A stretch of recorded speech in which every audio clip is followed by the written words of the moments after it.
1968 সালে 1968 সালে American psychiatric association, যারা মনোরোগ, মানসিক এতদিন পর্যন্ত 1968 সালের আগ পর্যন্ত সাইকিয়াট্রিক অ্যাসোসিয়েশনের আমরা এটাকে বলি ডিএসএম ক্রাইটেরিয়া, মানে diagnostic and statistical manual of mental illness এটাকে আমরা বলি।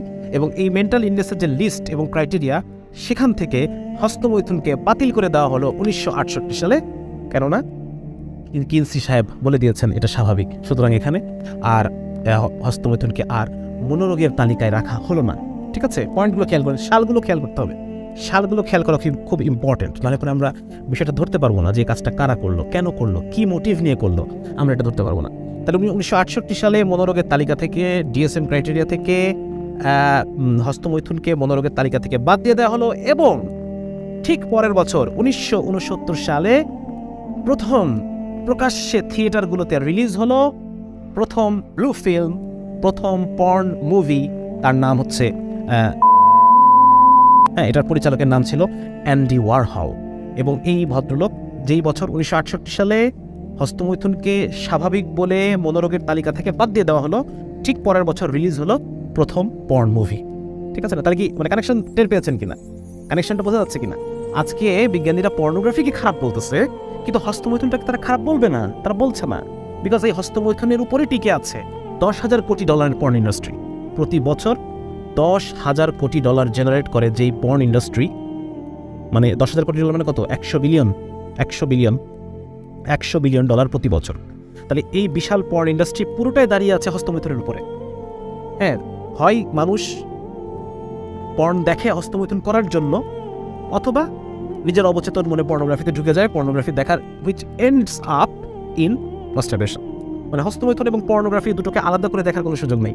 অথচ আজকে ওয়েস্টার্ন যারা গবেষক তারা এটাই বলছেন যে পর্নোগ্রাফি খারাপ, কিন্তু হস্তমৈথুন ভালো। ব্যাপারটা খেয়াল করে দেখেন। কিন্তু আমরা পিছনের ষড়যন্ত্রটা টের পেলাম। পিছনের যে ষড়যন্ত্রটা সেটা হচ্ছে 1969 সালে প্রথম পর্ন মুভি প্রকাশ্য থিয়েটারগুলোতে রিলিজ দেওয়া হলো, এবং এরপর থেকে শুরু হয়ে গেল 15 বছর ব্যাপী the golden age of porn. ঠিক আছে না? ব্যাপারটা ধরতে পেরেছেন? 1969 সাল থেকে 1984 সাল পর্যন্ত এই 15 বছর ব্যাপী the golden age of porn বলা হয় এই শোটাকে। শুধু তাই না, 1960-এর দশকটাকে, 1960-এর দশক, 70-এর দশক, 80-র দশক, এই 3 বছরকে বলা হয় সেক্সুয়াল রেভলিউশন।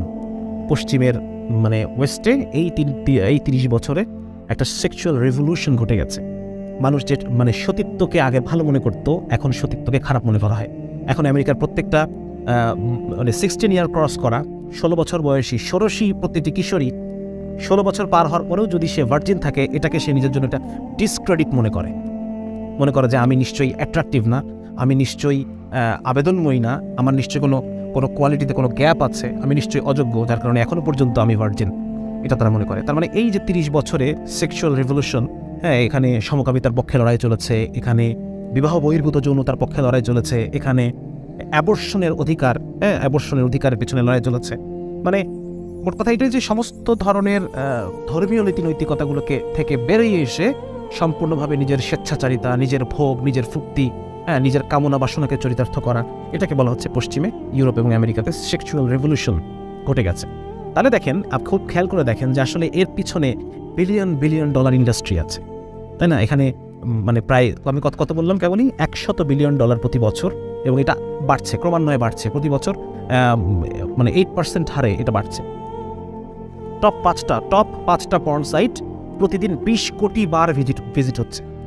টপ 5টা পর্ন সাইট তো বহু অগণিত পর্ন সাইট আছে। মানে অনলাইনের কন্টেন্টের মধ্যে আমি যদি ভুল না হয়ে থাকি 60% কন্টেন্ট হচ্ছে পর্ন, আরও বেশি হতে পারে। এবং সেখানে মানে টপ 5 পর্ন সাইট 20 কোটি বার ভিজিট হয় প্রতিদিন।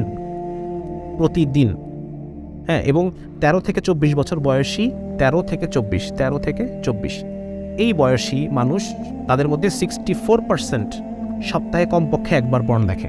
সপ্তাহে কমপক্ষে একবার ইন্টারনেটে তারা পর্ন খোঁজে, কমপক্ষে। মানে এই যে এত বড় একটা ইন্ডাস্ট্রি চলছে, এটা তো মানে যেমন সে কথা না এটাকে। সুতরাং এখনকার যে মানে আমরা যারা ডাক্তার, আমরা বলছি যে হস্তমৈথুনটা নর্মাল, কারণ এই হস্তমৈথুনটাকে অ্যাবনর্মাল, এই রিসার্চ, যদি কেউ এটা রিসার্চ করে প্রমাণ করে যে হস্তমৈথুন খারাপ, এই রিসার্চ কোথাও ভাত পাবে না, এটা কোনো জার্নালে ছাপবে না, এই রিসার্চের জন্য কেউ কোনো ফান্ডিং দেবে না, ঠিক আছে না? সুতরাং এই ধরনের রিসার্চ আশা করাটা বোকামি। বরং মানে এটা আমাদেরকে বুঝতে হবে যে আসলে মূল ষড়যন্ত্রটা কোথায়। হ্যাঁ, এটাকে কনস্পিরেসি থিওরি বলতে পারেন, এটাকে ক্যাপিটালিজম কোনো কনস্পিরেসি থিওরি না। ক্যাপিটালিজম এটা একটা বাস্তব সত্য, এবং 60-এর দশকের পরবর্তী সময়ে যে রাইজ অফ ক্যাপিটালিজম, হ্যাঁ এটা এবং লিবারেল অর্থনীতি, লিবারেল ইথিক্স, এটা যেটা রাইজ, এটা একাডেমিতে খুব মশহুর। সুতরাং এগুলোকে ক্যাপিটালিজম বলে উড়াই দেওয়া এটা ইম্পসিবল।